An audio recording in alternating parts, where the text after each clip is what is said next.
Pernah nggak sih kamu merasa ada hari-hari di mana semuanya tuh kayaknya klop banget, tapi di hari lain rasanya semua serba salah? Nah, dalam pembahasan kali ini, kita akan bongkar sebuah ide yang keren banget namanya hukum cermin. Ini adalah konsep yang nunjukin gimana dunia batin kita itu ngebentuk realitas di sekitar kita setiap hari. Coba deh, ingat-ingat lagi. Pernah nggak kamu ngerasa lagi minder banget, tiba-tiba semua urusan jadi berantakan? Atau sebaliknya, pas lagi ngerasa, wah, gue keren nih, kok kayaknya semua pintu kesempatan kebuka gitu aja ya?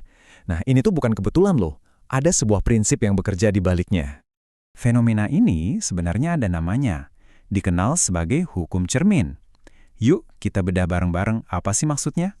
Dan inilah intinya, dunia yang kita alamin sehari-hari, gimana orang lain nanggepin kita, kesempatan apa yang datang, bahkan tantangan yang kita hadapi, itu semua ternyata bukan kejadian acak.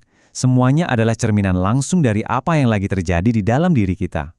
Oke, kedengarannya menarik ya. Sekarang pertanyaannya, kok bisa dunia bertingkah kayak cermin? Prinsipnya itu sebenarnya bisa dirangkum dalam satu kalimat yang ngena banget.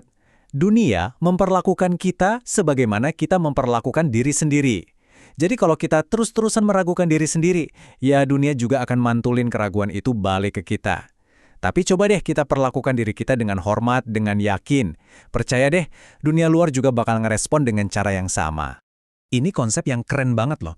Karena artinya apa? Artinya kita tuh bukan korban keadaan. Justru sebaliknya, realitas kita itu sebenarnya cuma umpan balik. Kayak cermin yang jujur banget, yang nunjukin apa sih yang sebenarnya lagi terjadi di dalam sana. Nah, terus gimana caranya cerminan ini bisa terbentuk?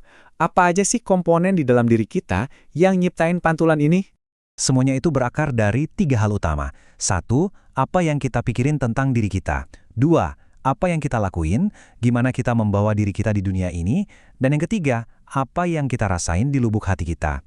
Nah, 3 hal ini, mereka tuh nyatu, menciptakan semacam vibe atau energi yang kita pancarkan. Dan dunia cuma memantulkan energi itu balik ke kita. Sesimpel itu. Oke, kalau kita emang bisa ngebentuk realitas kita sendiri, mulainya dari mana dong? Nah, sumber materi kita ngasih satu arahan yang menurut saya unik dan kuat banget. Mungkin pas dengar kata obsesi, kedengarannya agak negatif ya. Tapi tunggu dulu, maksudnya di sini tuh obsesi yang positif. Obsesi untuk fokus total sama diri sendiri. Mendedikasikan seluruh energi kita untuk bertumbuh, untuk jadi versi terbaik dari diri kita. Ini bukan soal sombong atau arogan, tapi soal komitmen yang benar-benar dalam ke diri sendiri. Dan dampaknya, wah luar biasa. Waktu kamu udah benar-benar komit sama diri sendiri, perubahannya tuh nggak cuma dirasain di dalam ya, tapi kelihatan banget di luar. Cara kamu jalan jadi lebih tegap, cara kamu ngomong jadi lebih pede.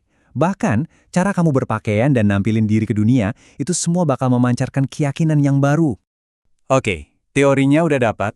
Sekarang kita masuk ke bagian yang paling penting, langkah-langkah praktis yang bisa langsung kamu coba. Ingat ya, kuncinya ada di tangan kamu sendiri. Perubahan itu nggak perlu nunggu besok atau minggu depan. Bisa dimulai, ya, sekarang juga. Prosesnya dimulai dari 3 langkah yang super simple. Pertama, coba deh secara sadar alihin pikiranmu buat fokus ke hal-hal yang baik tentang dirimu. Kedua, mulai berasumsi yang baik-baik tentang dirimu sendiri. Percaya deh sama potensimu. Dan ketiga, ucapkan hal-hal baik, entah itu ke diri sendiri dalam hati atau waktu lagi ngobrol sama orang. 3 langkah ini fondasinya buat ngubah pantulan yang kamu lihat di cermin kehidupan. Anggap aja ini undangan atau tantangan positif. Coba deh lakuin ini secara konsisten dan lihat sendiri gimana dunia mulai memantulkan versi baru dari dirimu. Dan sebagai penutup, saya mau ninggalin satu pertanyaan buat kamu renungin. Kalau kamu benar-benar mulai hari ini dengan 3 langkah tadi, coba deh bayangin cerminan kayak apa yang bakal kamu lihat besok, minggu depan, atau bahkan tahun depan. Jawabannya ada di tangan kamu.